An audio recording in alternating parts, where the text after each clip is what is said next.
Bonjour à vous. En amour, l'équilibre entre la raison et la passion. Peut-être que vous êtes célibataire, veuf et divorcé et que vous avez envie de revivre l'amour. Vous avez le désir de revivre à deux. Et pour pouvoir, en tout cas, réaliser cet objectif qui est tout à fait noble, qui est bon pour vous et bon pour les autres, c'est important pour vous d'avoir cet équilibre entre raison et passion. Et de faire attention, souvent quand on a 50, 60 ans, qu'on a vécu, je dirais, des ruptures, qu'on a eu parfois des blessures, tout ça a tendance à développer de manière excessive notre côté raison et qui va faire compte limiter le côté passion, le côté sentiment. Et l'amour, vous le savez, c'est d'abord des sentiments. Et il ne s'agit pas que notre mental vienne nous empêcher de vivre ce que nous pourrions vivre parce que nous sommes trop dans le contrôle, trop dans l'analyse. Dans cette société où nous sommes, eh bien, où tout est commercial, où tout est calcul, tout est chiffres, tout est mesurage, je dirais, nous avons tendance à vivre de façon excessive. Et pour exemple, je vous dirais que je me souviens de cette personne qui commençait une histoire d'amour. Enfin, elle avait rencontré quelqu'un, elle était en joie eh bien de commencer ce nouveau chemin. Elle était dans les sentiments, et les sentiments, c'est quelque chose qui monte tout doucement. Les sentiments étaient en train de monter. Les deux personnes étaient contentes de se revoir. Elles avaient des rendez-vous, elles avaient le même désir, elles voulaient rencontrer une personne et construire un bonheur à deux. Elles étaient vraiment dans cet équilibre et tout d'un coup, voilà que le mental est venu par ces questionnements sur des choses aussi simples que la température dans un appartement, que le chauffage ou que la consommation d'eau ou les dépenses. Vous voyez, le côté cartésien, le côté raison est venu embrouiller la montée de l'amour et tout d'un coup, comme un gazouto qui devrait monter, tout est retombé comme un soufflet parce que l'analyse des choses matérielles, l'analyse des choses administratives est venue bloquer, je dirais, la montée de l'amour. Quand nous avons 40 ans, 50 ans, 60 ans, souvent la montée de l'amour peut être plus lente que quand nous avons 20 ans ou 30 ans. Parce qu'à 20 ans ou 30 ans, eh bien, on est un peu plus dans le lâcher-prise, on est un peu plus dans la spontanéité, on se pose un peu moins de questions.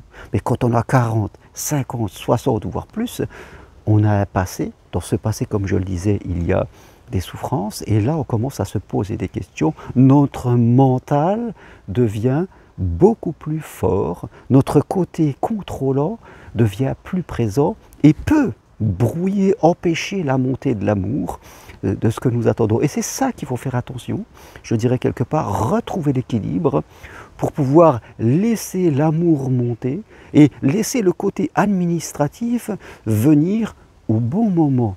Au moment où on décidera peut-être de vivre ensemble, à ce moment-là, on s'interrogera peut-être de comment on règle les factures, de comment on partage des calendriers, de comment on prend les enfants de l'autre, comment on va se les répartir avec les ex-conjoints. Tous ces côtés organisation de la vie, ce n'est pas la première chose à mettre au début. Au début, la seule chose dont vous devez faire attention, c'est que est-ce que la personne que j'ai en face de moi a envie de construire un bonheur à deux, et au bout d'un moment, peut-être 8-10 mois, c'est pas tout de suite, à un moment, si tout va bien, eh bien, on vivra ensemble. Est-ce qu'elle a envie de ça? C'est la seule question la plus importante. Maintenant, si l'autre en face de vous veut juste passer du bon temps, point à la ligne, c'est-à-dire se voir passer du bon temps et après chacun chez soi, là, vous pourrez vous poser une question, est-ce que c'est ce que je veux ou est-ce que c'est ce que je veux pas? C'est, je dirais, au début d'une relation, la seule chose auquel vous devez répondre avec votre raison, c'est celle-ci.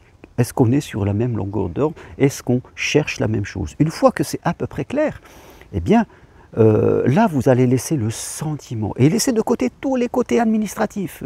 Parce que une fois que le sentiment monte, il ne faut pas l'empêcher de monter, quand on est vraiment dans le sentiment, Les choses administratives, on les règle de façon plus facile parce que l'amour nous permet d'être vraiment plus dans l'acceptation et la tolérance. Donc, le but de cette vidéo, c'est de vous rappeler, si vous êtes célibataire, veuf ou divorcé, que vous avez le désir de revivre à deux, eh bien, ne laissez pas votre côté réseau empêcher les sentiments d'évoluer. Répondez aux questions administratives, d'organisation, quand ça sera le temps de le faire, mais pas au début de la relation. Soyez juste en conscience pour savoir si l'autre veut la même chose que vous. En tout cas, à cette intention.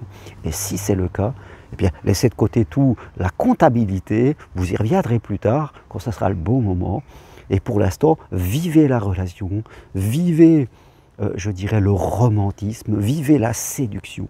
Et quand vraiment l'amour aura monté, vous verrez que toutes les choses administratives vous paraîtront petites. Si nous laissons le mental et ses questionnements comptables venir faire le trublion au début, il va risquer de faire d'un gros problème quelque chose qui n'en est pas du tout. Voilà ce que je voulais partager avec vous. Et soyez toujours ouverts à l'amour. L'amour, c'est la plus belle chose. C'est possible pour tout le monde, sauf si on vient soi-même s'empêcher de le vivre. À très bientôt. Si vous voulez aller plus loin, prenez un rendez-vous avec moi, c'est possible à distance, de chez vous, via Skype, WhatsApp ou MSN.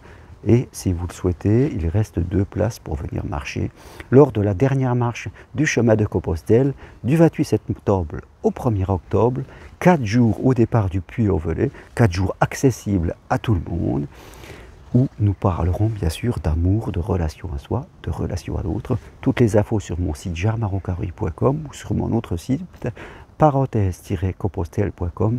À très bientôt, merci, au revoir.